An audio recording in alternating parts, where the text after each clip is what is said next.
Bom Dia Rede B. Oferecimento Senac Paraíba 70 anos. Acesse o site pb.senac.br e Sesc Paraíba. Acesse o site sescpb.com.br.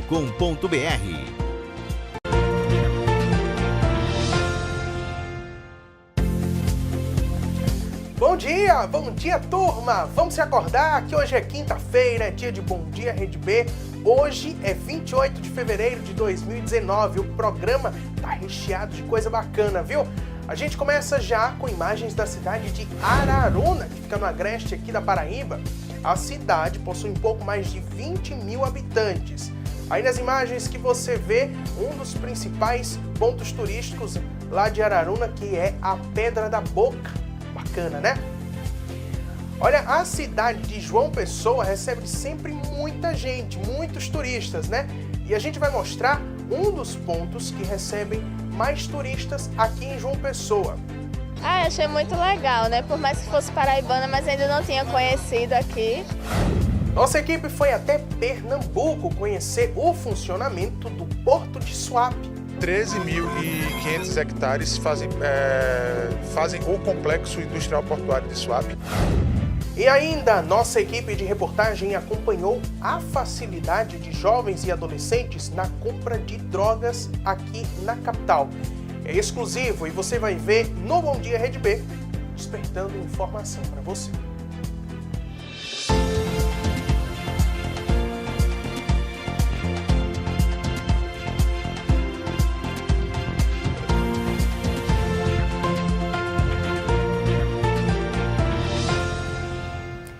E a gente começa o programa de hoje com uma matéria exclusiva. A nossa equipe de reportagem pôde acompanhar a facilidade de jovens e adolescentes a comprarem drogas ilícitas aqui em João Pessoa. A reportagem é de Bruno Ataíde. Ele acompanhou um menor de 16 anos adquirindo entorpecentes em plena luz do dia. Uma cena que se repete em festas, em locais públicos. Não importa a hora, o submundo das drogas está presente em muitos lugares e atinge principalmente os adolescentes. Eu cheguei com uns amigos meus, eles estavam fumando, eu pensei que fosse cigarro. Aí eu peguei e fumei com eles. Aí eu estava sentindo um gosto diferente na boca. Em seguida eu comecei a sentir uma sensação diferente. Aí eu perguntei, caramba, o que é isso? Aí eles disseram, é maconha. Quando a gente fala em adolescente especificamente, nós estamos falando numa fase de mudança e numa fase onde vão existir crises muito específicas ligadas à identidade, à criação de um grupo e ao pertencimento social. É importante falar que qualquer coisa no ser humano nós vamos estar relacionando a 3 fatores, o psicológico, o biológico e o social. Então, explicar por um motivo biológico que leva um adolescente, alguma pessoa a realmente abusar de substância ou adentrar na droga, nós estamos falando também de uma vulnerabilidade genética. Então, um dos motivos seria isso, uma predisposição orgânica, química, ligada a um histórico familiar, a um histórico genético mesmo, que daria uma certa predisposição ao vício da substância e entrar na droga. Nossa equipe de reportagem acompanhou um adolescente de 16 anos que usa drogas desde os 15. Quase todas as semanas, ele compra substâncias como maconha, LSD e êxtase. As imagens exclusivas, feitas com uma câmera escondida, mostram a facilidade em comprar maconha, uma das mais usadas entre os jovens. O traficante chega de bicicleta, retira a droga de dentro do short e entrega ao usuário. A ação dura menos de 30 segundos. A gente combina com ele, marca dele vir pegar, a gente paga e ele traz. E tudo isso em questão de minutos. Sim. E fácil, o acesso é fácil. Sim. Qualquer pessoa pode comprar. Qualquer um. A quantidade surpreende. São 50 gramas de maconha. A quantidade de 50 gramas é toda pra tu? Não. A gente compartilha com os amigos. Cada um dá um pouquinho e a gente divide. Ou seja, você meio que se torna um traficante. Não, porque eu não estou ganhando nada com isso e não estou vendendo. A ação padrão é conduzir a pessoa, né, o suspeito, até a delegacia. Se for menor, ele vai para a delegacia do menor, porque no caso ele vai estar cometendo um ato infracional análogo ou ao consumo ou ao tráfico de drogas, né?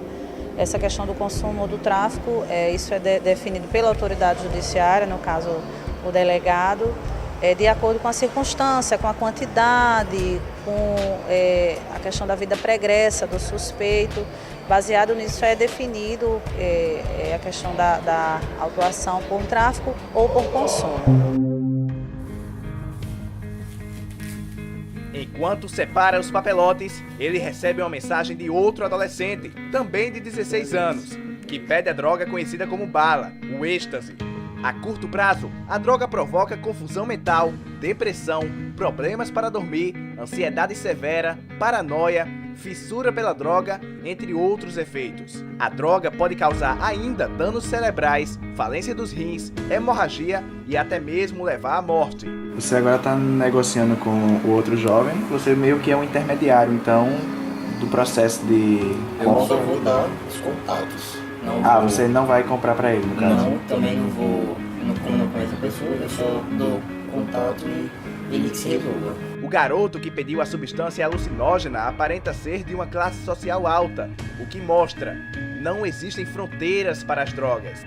Nós podemos falar isso em várias classes sociais, o acesso a drogas vão existir de forma diferente. Então, se eu pego uma questão de vulnerabilidade, por exemplo, um adolescente, um jovem que tem um acesso mais fácil devido a uma cultura da comunidade em que ele vive, se a gente está falando em classes mais baixas, isso pode facilitar o acesso às drogas.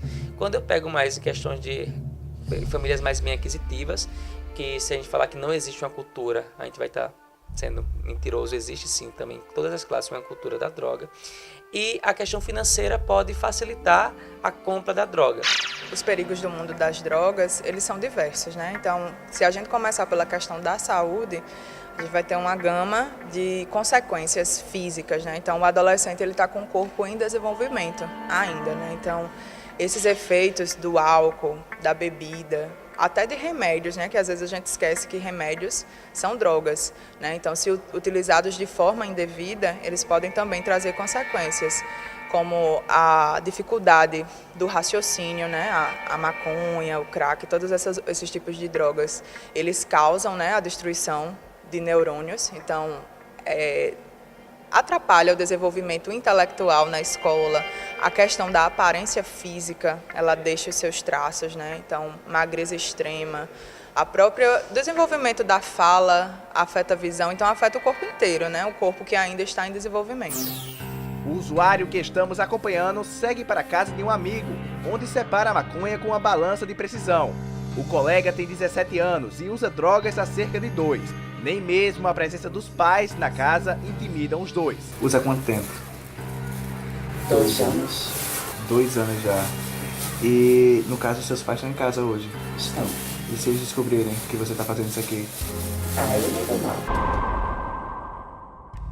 Um caso atual que chocou a Paraíba foi a morte do ator Simão Almeida Cunha, esfaqueado no Centro Histórico de João Pessoa. O acusado, Ailton Romero, entrou no mundo das drogas com 14 anos de idade e, no momento do crime, estava sob efeito de entorpecentes. A mãe, Cátia Viana, sofre e luta há mais de 10 anos para livrar o filho do vício. Ele estudava no Olivina, né? 8ª série lá. Aí a gente descobriu que ele estava usando droga, mas não sabia qual era a droga que ele estava usando. Tinha dias que a gente olhava, não tinha roupa, ele tirava a roupa, trocava a roupa. A gente perguntava, cadê aquela bermuda que você estava? Aí começou por aí a gente desconfiar. Aí quando a gente teve a certeza mesmo que ele estava usando droga, a gente internou. A força mesmo, a gente internou. O primeiro internamento dele foi no Juliano Moreira. A gente internou ele. Não conseguiu, a gente não tinha dinheiro, condição para botar ele numa clínica. Aí eu fui, passei um mês em casa com ele, saí do meu trabalho. Saí do meu trabalho não, fiquei um mês em casa com ele, dando remédio e tudinho. Tem hora que ele queria sair até pelo telhado. Eu não tinha como segurar ele. Eu conversava com ele. Quando ele estava agitado, eu conversava, ele ficava mais calmo. Mamanhinha, quem está nesse vício é as meninas sair. Eu digo, não, a pessoa tem que ter força, rapaz, para não fazer isso. Porque cada vez que você fumar, você fica mais dependente ainda. Pare com isso, você está perdendo sua vida. Seu irmão morreu, não tem mais o que fazer com o seu irmão, não. Tem que fazer com você. Quer ser internado? Tem clínica que a pessoa vai porque quer. Não, quero não. Se você desse uma roupa, ele trocava pela droga. Se você desse uma comida, ele tinha que comer na sua frente, porque ele trocava pela droga. Ele trocava comida, trocava tudo pela droga, sandália. Podia ser qualquer coisa, ele trocava. Ele não queria saber mais de nada, só de droga. Rapaz, é uma situação angustiante, eu não durmo. Eu penso do outro lado também, da outra família, né? Penso nele também, que ele é meio perturbado no canto daquele. É uma situação inexplicável, é uma situação que eu não sei nem dizer o que eu estou sentindo. Qualquer droga vai gerar a dependência que vai adoecer não só a pessoa, mas também a família. Em todo o país, a Polícia Militar atua com o Programa Educacional de Resistência às Drogas e à Violência, o PROERD, que orienta crianças e adolescentes sobre os perigos dos narcóticos. Ele é um programa internacional, ele surgiu nos Estados Unidos, ele se chama DARE, né? Então hoje a gente tem em mais de 60 países esse programa sendo desenvolvido. Aqui no Brasil sofreu um aportuguesamento, né? Então passou-se a chamar PROERD.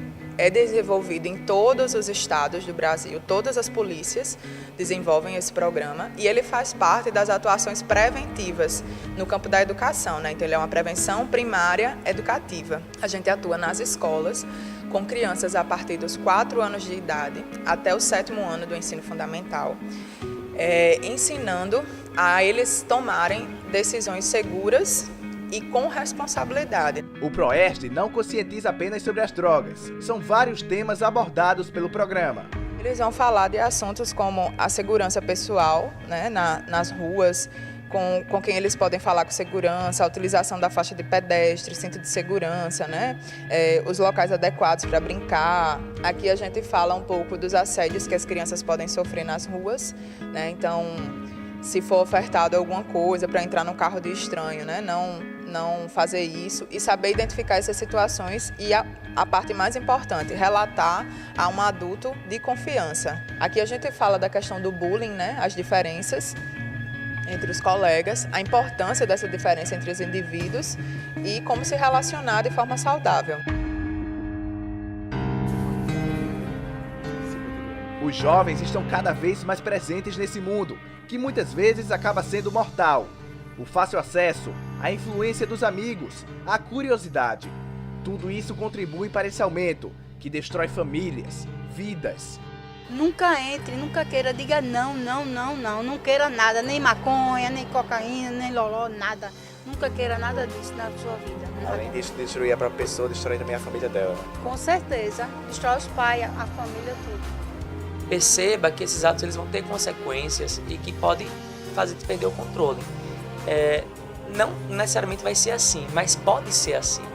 Então é ter essa análise como um todo, ter a noção da tua saúde mental, da tua saúde física também, como teu bem maior. E não algo que você possa estar ali, vai ser só dessa vez. Sabe, ter esse cuidado, ter esse senso crítico. E eu acho que principalmente você leia sobre os efeitos negativos, leia sobre o que pode acontecer, sabe? Será que é só uma vez mesmo? Entende? E você criar dentro de você uma responsabilidade consigo mesmo, que é o que falta muitas vezes nos adolescentes, que é o que fazem eles adentrarem, né, nesse mundo ou usarem essas substâncias.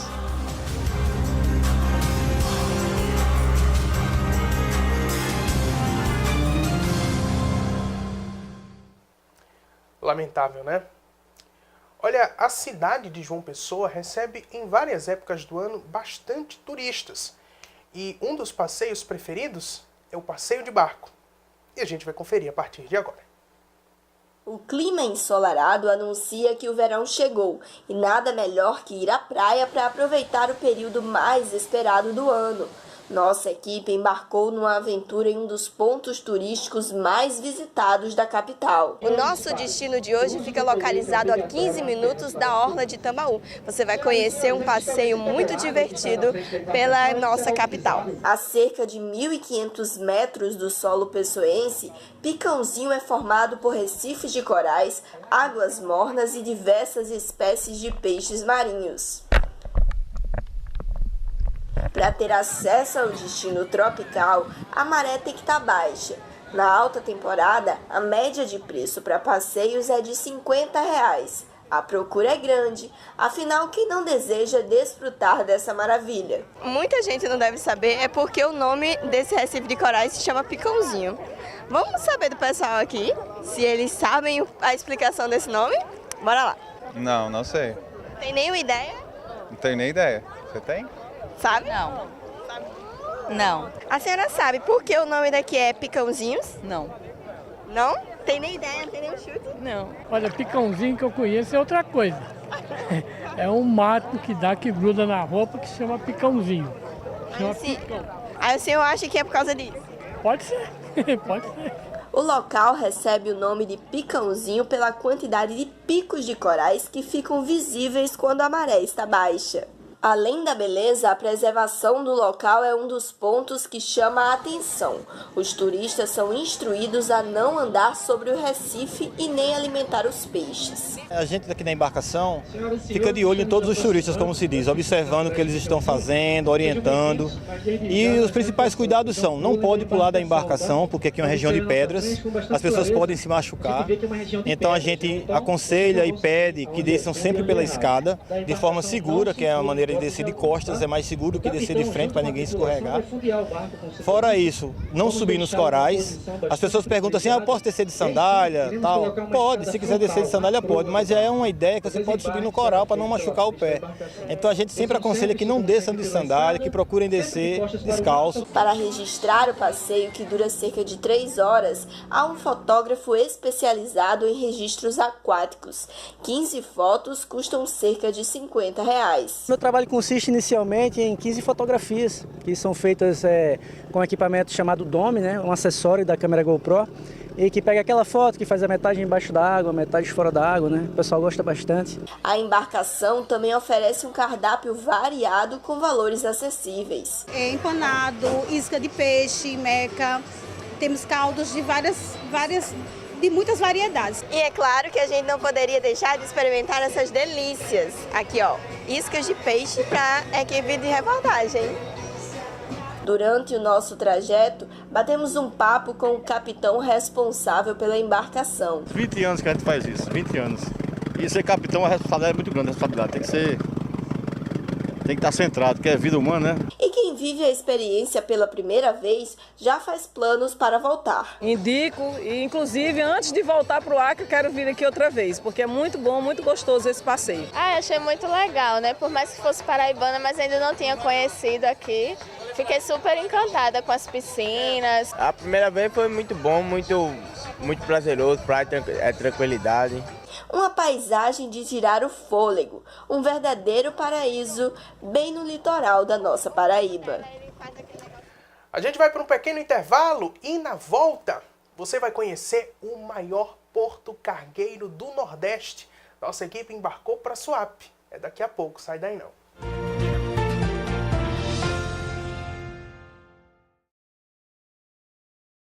O Rede B News vai dar uma pequena pausa, mas a partir do dia 19 de março vai estar de volta com muito mais informação para você. Fique ligado em nossa programação.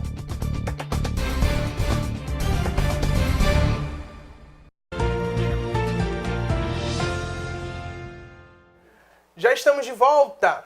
E claro, você pode nos acompanhar através das nossas redes sociais que aparecem aqui embaixo na tela. É no Instagram, no Facebook e também no YouTube. Além, é claro, do nosso canal de comunicação com você através do nosso WhatsApp, pelo número 3507 1139. 3507 1139. A nossa equipe foi até o litoral sul pernambucano. Viajamos até o Porto de Suape, o maior porto cargueiro do Nordeste e o segundo maior do país. Vamos conhecer? A nossa equipe embarcou hoje aqui para o maior porto do Norte e Nordeste do país. Eu soube que tem mais de 3.200 hectares aqui essa área, né? 13.500 hectares fazem o complexo industrial portuário de Suape, sendo que 3.500 hectares dizem respeito somente à área do porto. A gente está aqui nessa área, vê realmente toda 360 graus praticamente do porto. Agora eu quero saber como isso funciona, como o porto funciona, como é que o navio chega aqui, como funciona o carregamento. A partir da programação do navio no porto, ou seja, a intenção dele de escalar o nosso porto, ou para descarregar alguma mercadoria, ou então para embarcar com nossa equipe da torre de controle, o navio acessa o porto através da barra do canal externo e ele pode se dirigir para duas macroáreas do porto. O porto externo, que é o nosso porto, subporto, por assim dizer, para a movimentação de granéis líquidos, e o porto interno, que é para a movimentação de cargas containerizadas, carga geral e granéis sólidos. Nossa carga principal é o granel líquido, né? Seriam derivados de petróleo e produtos químicos, que corresponde a 76% da movimentação. 22% seriam a carga containerizada, o que nos coloca como o primeiro porto do Norte-Nordeste em movimentação de contêineres e quarto no país, além de que outras cargas, tais quais granel sólido e carga geral também. Certo, e outra coisa também que eu soube foi que o principal portos que vocês exportam aqui é o de Manaus e o de Santos, não é isso? Na movimentação de cabotagem, que é a movimentação dos navios entre portos do mesmo país, sim. Os dois principais pontos de comunicação com o SWAP são, sim, Manaus e Santos. Internacionalmente, qual é o país que vocês mais recebem navio aqui? O nosso maior fluxo continua sendo com a Europa e com os Estados Unidos, né? A gente tem um ponto interessante de movimentação, de distribuição, são as Antilhas Holandesas. Mas eu posso citar, além deles, a própria Argentina.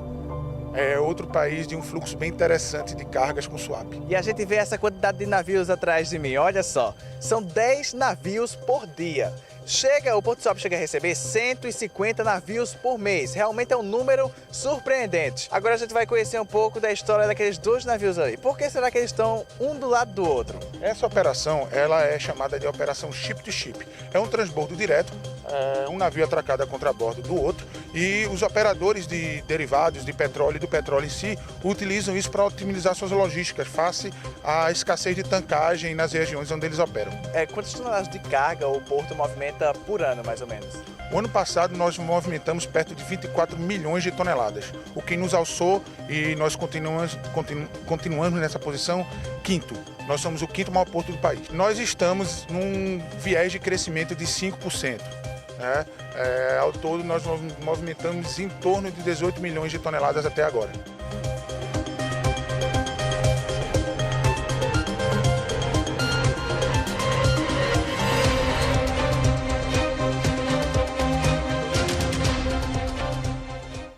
Bem legal, né?